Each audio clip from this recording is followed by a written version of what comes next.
anak-anak, salam sejahtera untuk kita semua. Pada video pembelajaran kali ini Ibu akan menjelaskan, kita akan membahas gitu ya beberapa soal terkait materi segi 4 dan segi 3. Nah, untuk soal yang pertama, bangun di bawah ini ada persegi ABCD, kemudian ada persegi panjang EFG H-nya di sini ya. EFG H.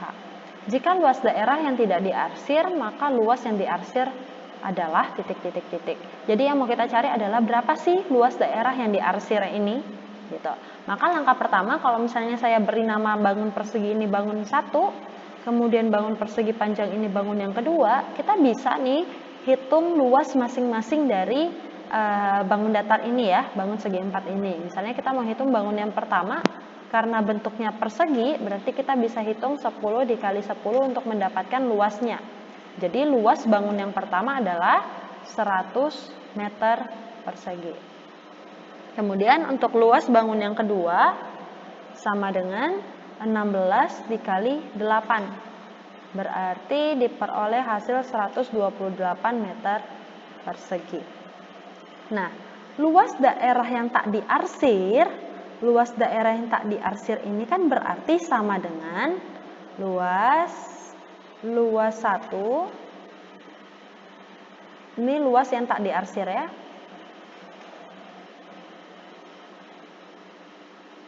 Luas yang tak diarsir. Itu sama dengan luas bangun yang pertama ditambah dengan luas bangun yang kedua. Luas bangun yang pertama ditambah dengan luas bangun yang kedua itu kalau misalnya ini perseginya, terus digabung lagi dengan persegi panjangnya. Nah, ini berarti luas pertama ditambah luas kedua. Cuman, kalau pada gambar ini kan ditimpa ya, bertimpa. Jadi, kita harus kurangi dengan luas yang ditimpa ini nih. Ditimpa pada persegi dan kita kurangi daerah yang diarsir ini nih. Jadi kita kurangi dengan daerah yang ditimpa pada persegi dan daerah yang ditimpa pada persegi panjang, ya ini. Nah, kalau misalnya saya timpa, gambarnya nanti seperti ini. Jadi, luas yang daerah yang diarsir ini dengan yang diarsir ini kan sama. Maka kita kurangi dengan luas 2 kali luas daerah yang diarsir. Saya lambangkan dengan X, karena di sini X. Kenapa 2 kali luas daerah yang diarsir? Karena ini tadi, ada luas dari persegi ditimpa dengan luas dari persegi panjang. Jadi kita cukup cari satu aja ini, nanti dikali 2. Jadi untuk luas daerah yang tak diarsir yang berwarna putih ini adalah luas 1 ditambah dengan luas 2 dikurangi dengan luas daerah yang diarsir. LX saya tulisnya ya. Nah, luas daerah tak diarsir ini sudah diketahui yaitu 170. Yang ditanya adalah luas yang diarsir. Yang tak diarsir sudah diketahui 170.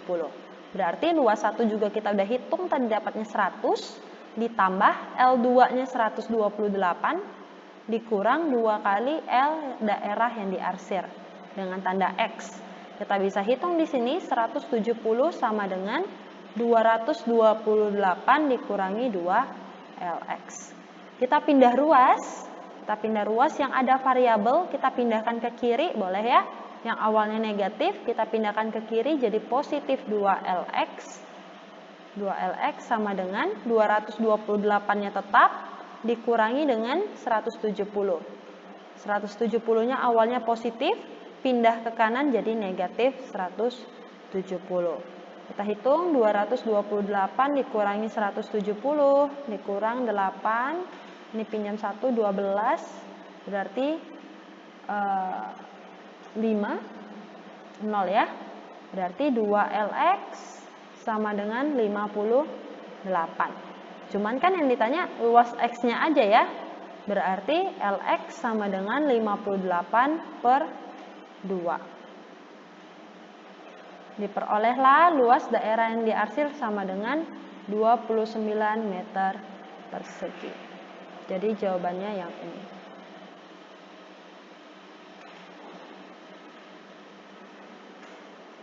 Oke.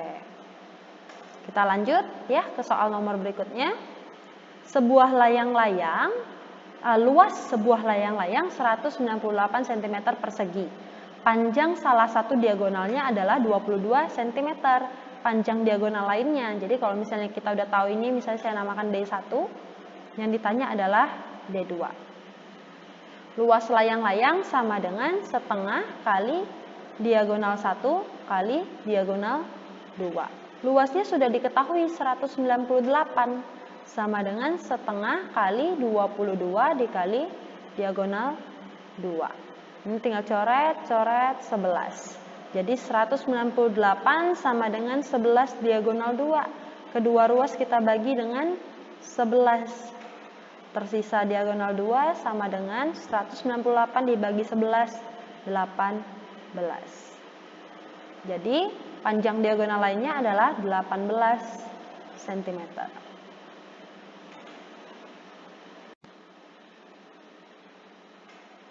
Untuk soal berikutnya, perhatikan di sini. Sebuah kebun cabai seperti bangun pada gambar berikut ya. Seperti gambar ini.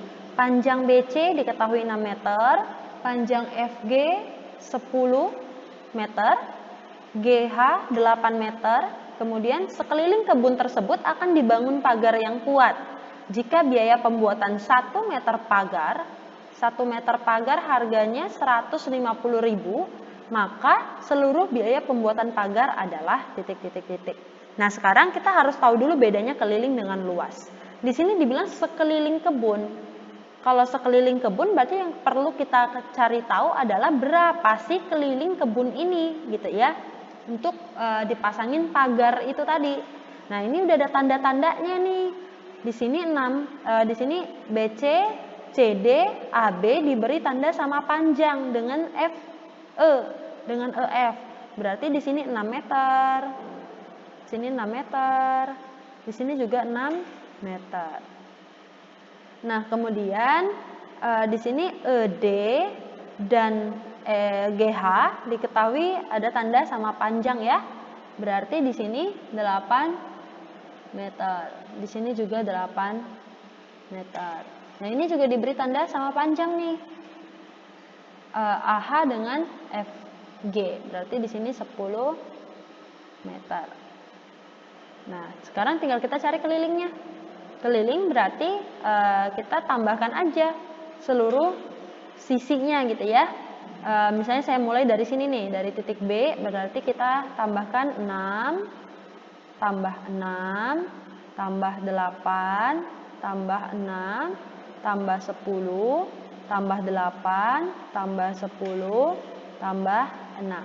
Jadi 6, tambah 6, tambah 8, tambah 6, tambah 10, tambah 8, tambah 10, tambah 6. Ini melambangkan sama panjang ya, karena mereka memiliki tanda yang sama, bukan menunjukkan sejajar ya. Oke, nah sekarang kita jumlahkan. Ini ada 10, 20, 20, ditambah 6-nya ada 1, 2, 3, 4. 4 kali 6, 24. Kemudian 8-nya ada 2, berarti tambah 16. 24 tambah 16, 6 tambah 4, 10, 10, 20, 40, 60. Berarti kelilingnya 60 meter. Kita baru dapat kelilingnya. Nah, pembuatan pagar butuh biaya 150 per meter. Jadi tiap 1 meter harganya 150 gitu ya. Tiap 1 meter 150, 1 meter 150.000, 1 meter 150.000. Sekarang ada 60 meter yang mau dibuat. Berarti untuk biayanya bisa kita peroleh dengan cara 60 meter dikali dengan 150.000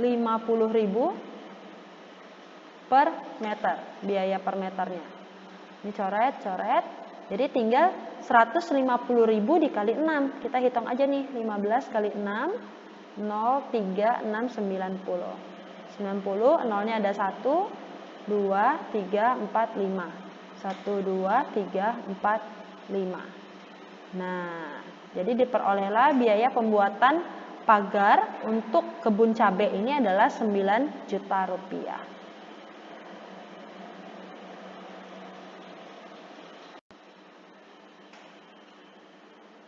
Untuk soal berikutnya, pada belah ketupat EFGH memiliki panjang sisi EF sama dengan 3x min 4, kemudian panjang sisi GH-nya 2x plus 2. Panjang sisi-sisi belah ketupat dan keliling belah ketupat tersebut adalah. Nah, yang perlu diingat bahwa belah ketupat memiliki panjang sisi yang sama. Semua sisinya sama panjang. Oh, berarti panjang EF pastilah sama dengan GH. Berarti kita bisa bentuk persamaan di sini. 3x min 4 sama dengan 2x plus 2. Berarti kita bisa pindah ruas ya. Kumpulkan yang ada variabel di sebelah kiri, yang tak ada variabel di sebelah kanan. Ini ada variabel berarti di sebelah kiri. Ini ada variabel, kita pindahkan ke kiri. Pindahkan berarti jadi negatif 2x. Sama dengan 2 di sini tidak pindah karena tak punya variabel tetap di kanan. 4 di sini tak punya variabel, kita pindahkan ke kanan. Jadi plus 4. Jadi diperoleh 3x dikurang 2x sama dengan x. 2 plus 4, 6. Hasilnya 6. Jadi dapat nih x-nya sama dengan 6. Tapi belum selesai. Karena yang ditanya bukan nilai x tapi panjang sisi. Maka kita tinggal pilih salah satu aja. Misalnya saya mau ambil panjang sisi EF. Kenapa boleh salah satu aja? Karena kalau kita ketemu satu, kita ketemu semua. Karena panjangnya kan sama semua. Jadi EF tadi 3x min 4. Substitusikanlah nilai x-nya yang sama dengan 6 tadi. Berarti 3 dikali 6 dikurang 4. 3 kali 6, 18. Dikurangi 4 sama dengan 14 cm. Dapat panjang sisinya yaitu 14 cm. Sekarang kita cari keliling.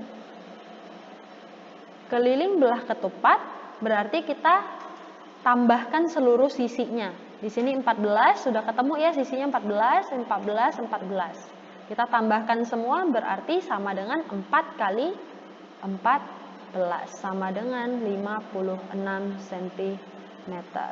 Jadi panjang sisinya 14 cm dan kelilingnya 56 cm. Ini harusnya satuannya cm ya. Ini harusnya satuannya cm semua. Oke, baik. Sekian video pembelajaran kali ini. Semoga bisa membantu kalian untuk belajar tentang segi 4 dan segi 3 ya.